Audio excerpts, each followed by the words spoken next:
1학년 2학기하고 2학년 2학기를 지금 같이 준비 중인데 한 개는 5월 중에 3학년 2학기까지 6월 내에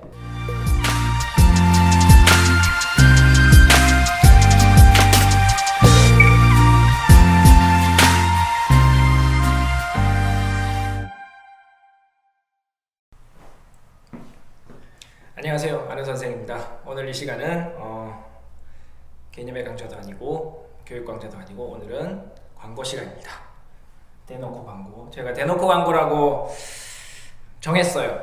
이렇게 말씀드리는 이런 세션을 대놓고 광고. 그래서 매달 한번 제작해 볼 예정입니다. 왜냐? 광고니까. 광고를 안 하니까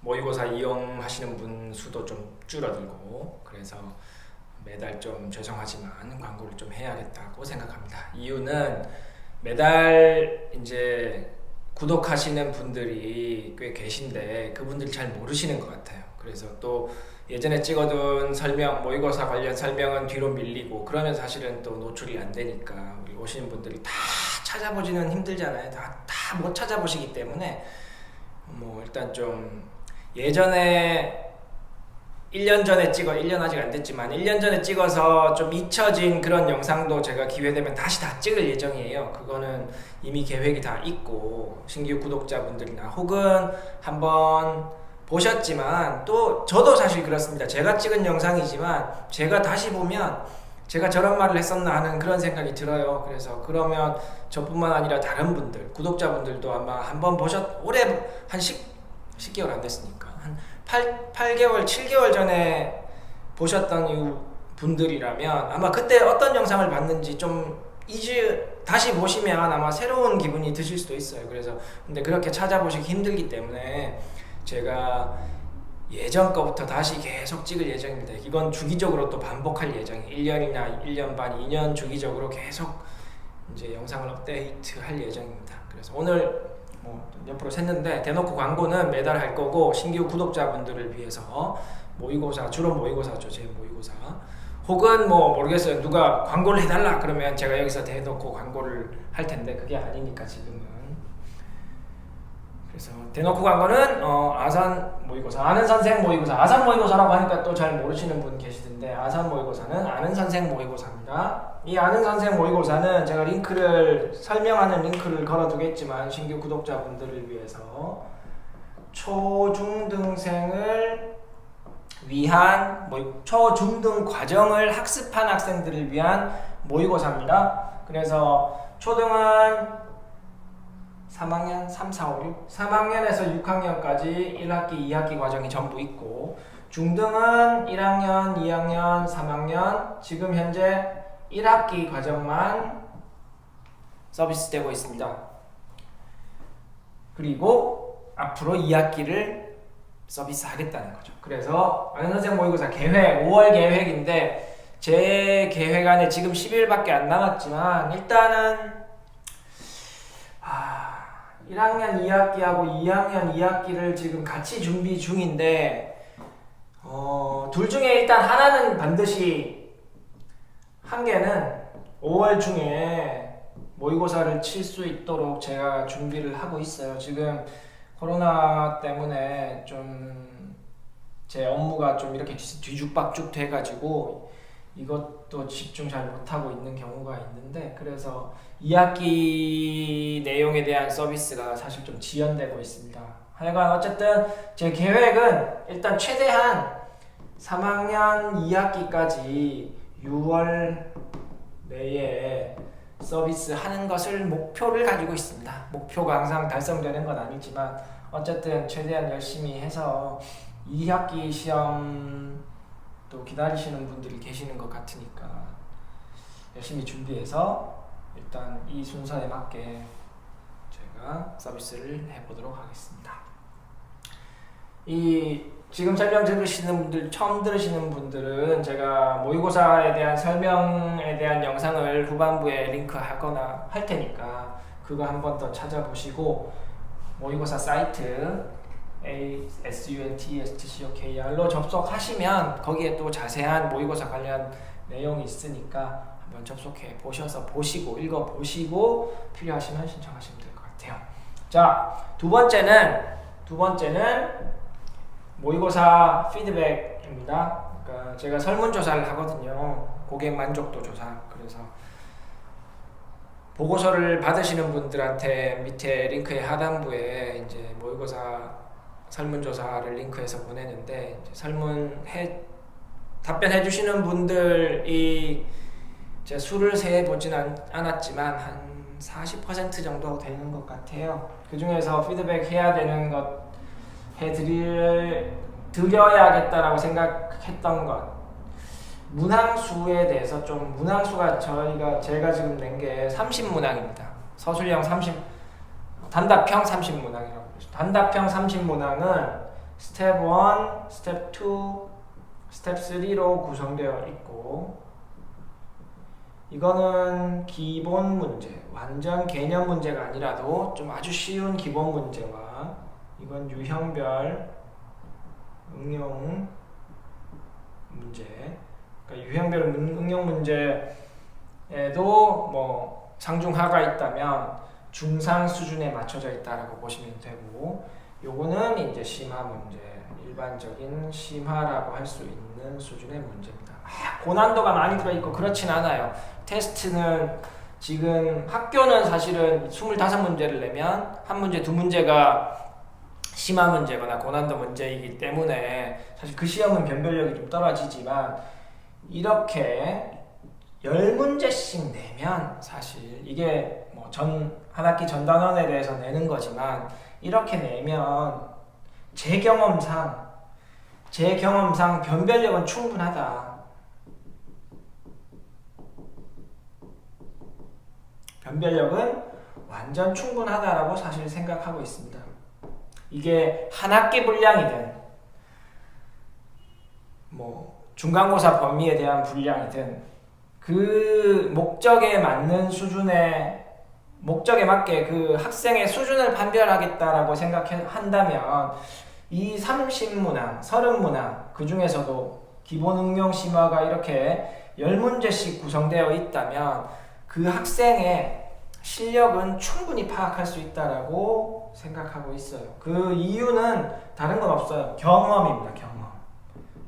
아시겠지만 제가 13년째 수학학원을 수성구에서 하고 있고, 13년 동안 거의 두 달에 한 번씩 30문항씩 학생들한테 시험을 쳤었어요. 입학 테스트도 그렇고 학원 레벨 테스트도 그렇고. 그래서 이 30문항에 대한 뭐 저 나름대로의 그게 있는 거죠. 기준. 그래서 조금 이제 성적이 잘 안 나오는 경우에 사실 뭐 기대는 항상 크신 거거든요. 저도 아이가 있지만 시험을 치러 갈 때 기대는 있지만, 사실은 어떤 경우에는 좀 생각만큼 저도 그렇고 생각만큼 성적이 안 나오는 경우도 있어요. 그런 경우에 좀 다시 시험을 한번 쳐봤으면 좋겠다 이런 생각은 충분히 하실 수 있는데, 일단은 이제 제가 오늘 말씀드리려고 하는 이유는 이 문항수를 제가 조정할 계획은 없다. 조정하지는 않겠다는 겁니다. 그러니까 5, 6학년 전체 시험을 치는 경우, 특히 5학년 1, 2학기, 6학년 1, 2학기 통틀어도 제가 30문제밖에 출제를 하지 않았기 때문에 또 그 부분에 대해서도 조금 이제 문항수가 좀 많아야 되는 거 아니냐 이렇게 말씀하시는데, 그 역시 제가 10년 이상을 30문제로 테스트를 했었고, 30문제로 변별력을 했을 때 그 학생의 실력이 제대로 측정되지 않는 경우는 사실 거의 없었어요. 그렇기 때문에 앞으로도 일단 되도록이면 특별한 이유가 있는 게 제가 납득할 만한, 제가 이 시험지에 변별력에 오류가 있다라고 생각하지 않는 이상은 제가 문항수를 조정하지는 않을 예정입니다. 그래서 그거를 오늘 대놓고 광고 시간을 통해서 좀 여러분들께서 설문조사 뒤편에 의견을 주신 것을 보고 좀 제가 이제 설명을 드려야겠다라고 생각을 해서 말씀드리는 거고, 하나가 더 있어요, 사실. 자, 여기 2차 시험 이 부분은 제가 편집 좀 했어요. 자, 2차 시험에 대해서 말씀드릴게요. 2차 시험은 제가 생각하지 못했던 부분인데 2차 시험은 여러분들 중에서 이제 모의고사를 1차로 시험을 쳤는데 실력이 혹은 우리 아이의 어떤 단원이 이렇게 잘된 단원도 있지만 잘 공부가 안 된 단원이 확인이 되어서 이제 공부를 다시 할 거 아니에요. 그 빠진 부분, 혹 그게 뭐 단원이 될 수도 있고 특정 난이도가 될 수도 있는데 그 부분을 공부를 다시 하고 나서 다시 확인 시험을 치시려고 할 때 어떻게 해야 되느냐 이런 질문을 해주신 분이 있어요. 그래서 결론은 일단 제가 만들어 놓은 2차 시험은 없다. 2차 시험은 없다. 제가 아직 중앙 중등 같은 경우에 2학기도 아직 다 준비가 덜 되어 있는 상황이라서 어떤 이런 경우에 칠 수 있는 2차 시험이 준비되어 있지는 않습니다. 하지만 한 가지 방법을 말씀드리면 이 확인 시험으로 1차 시험을 다시 치세요. 이렇게 해도 특별히 문제가 없습니다. 학생들은 지난주에 배운 내용을 이번 주에 똑같은 문제를 내도 틀리거든요. 그렇기 때문에 1차 시험을 치고 시간이 좀 흘렀다면 한 달이든 뭐 한 달 반이든 흘렀다면 다시 똑같은 문제로 시험을 쳐도 학생이 똑바로 이제 부족했던 부분이 공부가 되었는지 안 되었는지는 저는 충분히 알 수 있다고 생각합니다.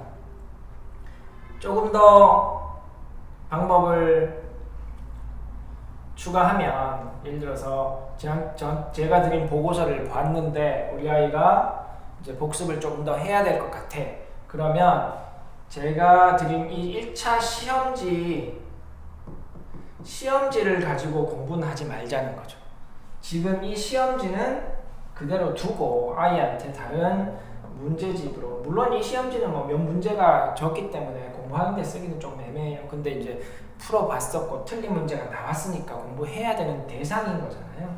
근데 우리가 두 번째 2차 시험으로 이 1차 시험지를 사용하겠다는 목적이 생겼으면 이 1차 시험지를 통해서 시험의 좀 퀄리티를 높이기 위해서 뭐 그렇게 심적으로 좀 쳤었던 문제니까 이런 생각을 좀 안 하게 만들려면 이 1차 시험지를 그냥 가지고 계셨다가 아이한테 틀린 문제 다 풀어봐 이렇게 하지 마시고 이 보고서를 보시면 우리 아이가 공부해야 될지 안 해야 될지 아니까 보고서를 보고 좀 공부를 해야겠구나 하면 1차 시험지 그냥 킵하시고 놔두시고 문제집으로 공부를 시킨 후에 시간이 지나서 이 시험지를 가지고 다시 시험을 쳐보는 것.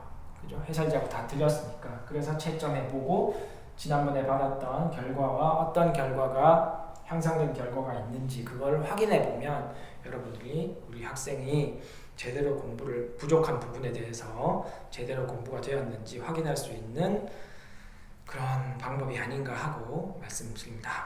그래서 오늘 예상치 못한 편집을 좀 했지만 어쨌든 5월 대놓고 광고 이렇게 마무리하도록 하겠습니다. 다음 6월에 다시 대놓고 광고로 여러분들께 찾아뵙도록 하겠습니다. 안녕, 수고하셨습니다.